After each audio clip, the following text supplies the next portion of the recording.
Yes, I mean, what horrific timing, Bev. Just a couple of minutes, really, before we're expecting the King and Queen to arrive at the Quirinale Presidential Palace here in Rome. Prince Harry has arrived at the Royal Courts of Justice in London. This is really the last chance saloon for Prince Harry in his case against the Home Office. His security was downgraded when he stood back as a working royal back in 2020. He disagreed with that. He took the British government to court and, of course, lost that initial case. Now he's appealing it, and it appears that he wants to be there in person to look for judges, the High Court judges, directly in the eye to plead his case. I mean, on the one hand, many people would probably point out that, well, if you feel so scared that your security is so bad in the UK, why have you come across here to argue your case about security?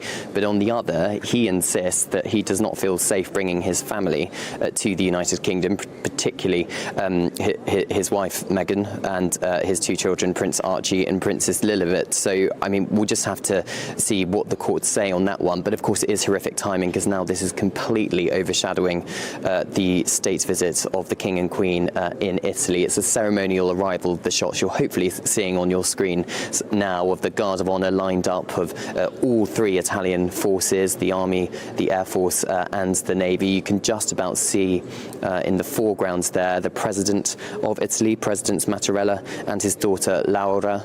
And we're expecting a joint flypast as well between the British RAF Red Arrows and the Frecce Tricolori, which is the equivalent of Red Arrows here in Italy, flying over the palace. So it is the kind of symbolism of the joint military operations between the UK and Italy. But nonetheless, I think the King and his staff may be a little bit miffed that Prince Harry has decided to slightly upstage his father here.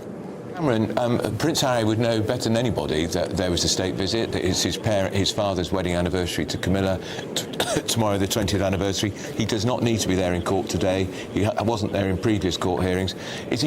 People will think he is deliberately trying to upstage the royal family yet again. Well, I suppose on the one hand, Andrew, the date of the court case is set by the courts, but you're right, he doesn't absolutely need to be there. I suspect, that it probably didn't cross his mind, and if it did, I don't perhaps think that was going to stop him, but state visits, of course, are planned months in advance. But we know, don't we, that Prince Harry isn't really abreast of King Charles's diary. It's reported that he didn't find out that the King was in hospital a few weeks ago until he read us in the news himself, so he wasn't given any kind of heads up. And I think when he was given the news that his father had cancer, it was a very similar situation here. So clearly they're not on the best of speaking terms. But of course, I think the King's focus is going to be on the fact that it is his anniversary tomorrow with Queen Camilla, 20 years of happy marriage. You just saw from those three beautiful photographs taken by Chris Jackson in the gardens of the villa of the UK ambassador here to Italy, that they clearly are very much, part of a team. And I think Queen Camilla is his rock, really, particularly over this cancer diagnosis over the last year or so. And we are expecting them very shortly to arrive here, and they're going to be guests of honours at a state banquet tomorrow evening. But doesn't that just show the kind of workaholic nature of the King, Andrew, the fact that he's continuing to work on his 20th wedding anniversary?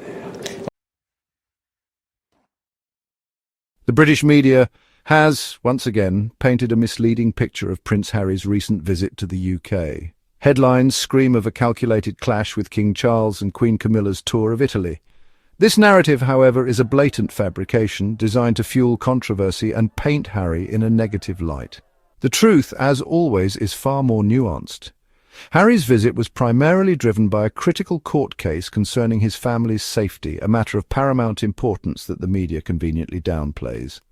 The timing of the court hearing, a pre-scheduled event beyond Harry's control, coincided with his father's official engagements in Italy. To suggest that this was a deliberate attempt to overshadow or upstage the King is not only absurd, but also deeply disrespectful to the gravity of Harry's legal battle. This manufactured drama serves no purpose other than to further the media's relentless campaign against the Duke and Duchess of Sussex.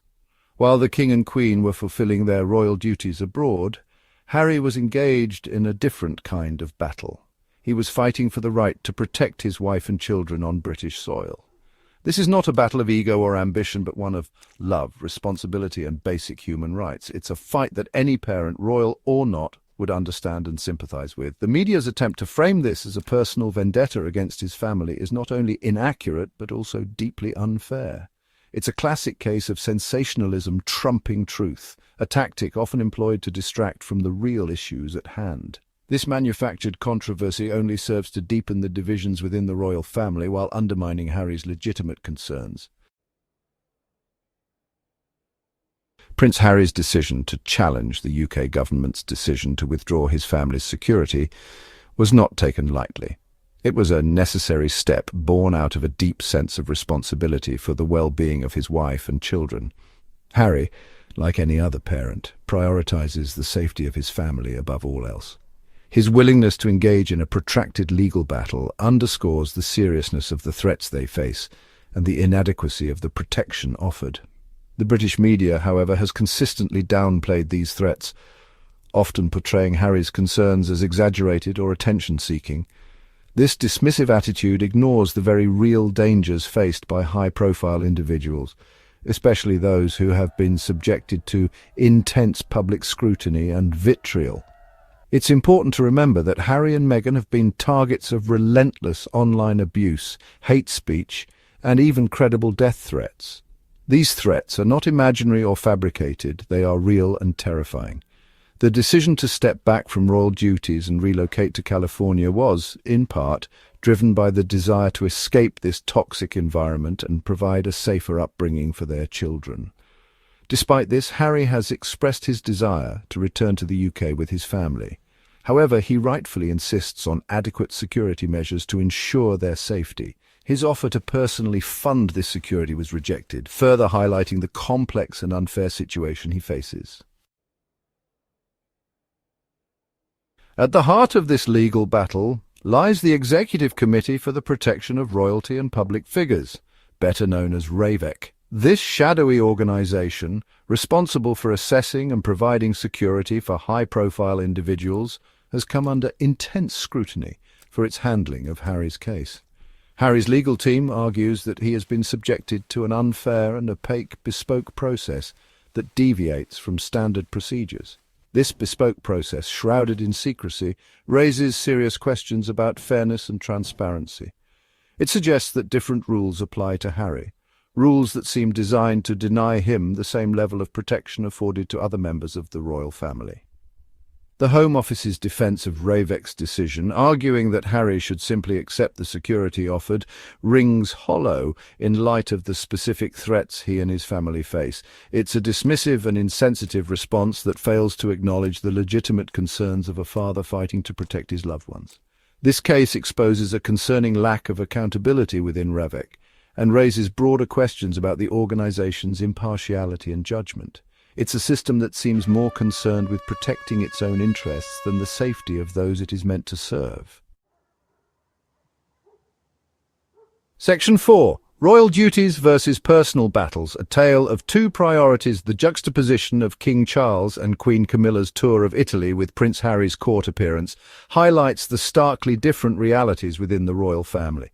While the King and Queen were fulfilling their official duties, engaging in diplomacy and representing the crown abroad, Harry was embroiled in a personal battle for the safety of his family.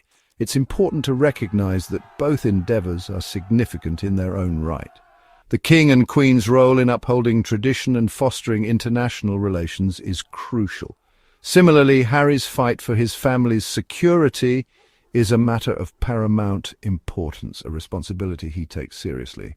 However, the media's attempt to pit these events against each other to suggest a rivalry or clash is disingenuous and harmful. It's a classic case of divide and conquer, fueling public animosity and obscuring the complexities of the situation. It's also worth noting that the timing of these events was purely coincidental. The court hearing was scheduled months in advance, long before the King and Queen's Italy trip was finalised. To suggest that Harry deliberately chose to overshadow his father's engagements is not only absurd, but also indicative of the media's relentless negativity towards him. Section 5. Beyond the headlines, the dangers of media manipulation. The British media's coverage of Prince Harry's recent visit to the UK exemplifies the dangers of unchecked bias and sensationalism.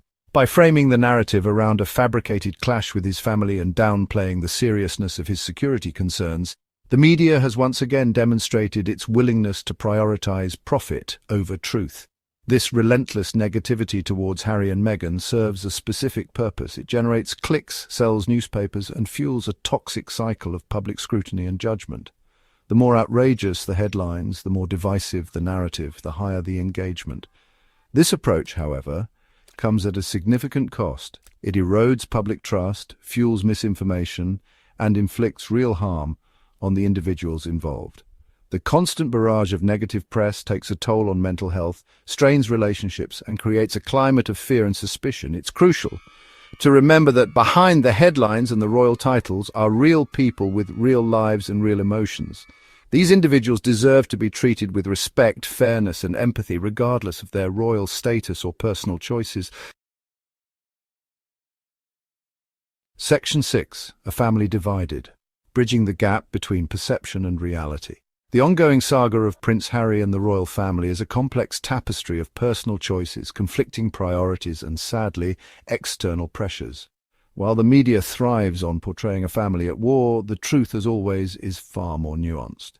It's undeniable that there are tensions and disagreements within the family. The decision to step back from royal duties, the Oprah interview, and now this legal battle over security have all contributed to a widening rift. However, it's essential to remember that families are complex and disagreements are normal. Reducing these complexities to a simplistic narrative of heroes and villains does a disservice to everyone involved. It ignores the genuine love and affection that undoubtedly exists within the family, even amidst disagreements and hurt feelings. This is not to say that the issues at hand are insignificant. Harry's concerns about his family's safety are real and deserve to be taken seriously. However, it's crucial to approach this situation with empathy and understanding, recognizing that there are multiple perspectives and valid emotions at play. Section 7. Seeking Truth and Justice, a call for fairness and understanding. Prince Harry's recent visit to the UK, far from being a calculated act of defiance, was a necessary step in his fight for justice and the safety of his family. The media's attempts to portray him as a villain, to manufacture controversy and exploit family tensions are not only misleading but also deeply unfair. It's time to move beyond the sensationalized headlines and engage with the real issues at hand. Harry's concerns about security are legitimate. His love for his family is undeniable, and his desire to protect his children is something any parent can understand. This is not a story about royal feuds or power struggles. It's a story about a father fighting for his family, a man challenging a system that has failed him, and a couple seeking a life free from fear and intrusion. It's a story that deserves to be told with fairness, empathy, and a commitment to truth.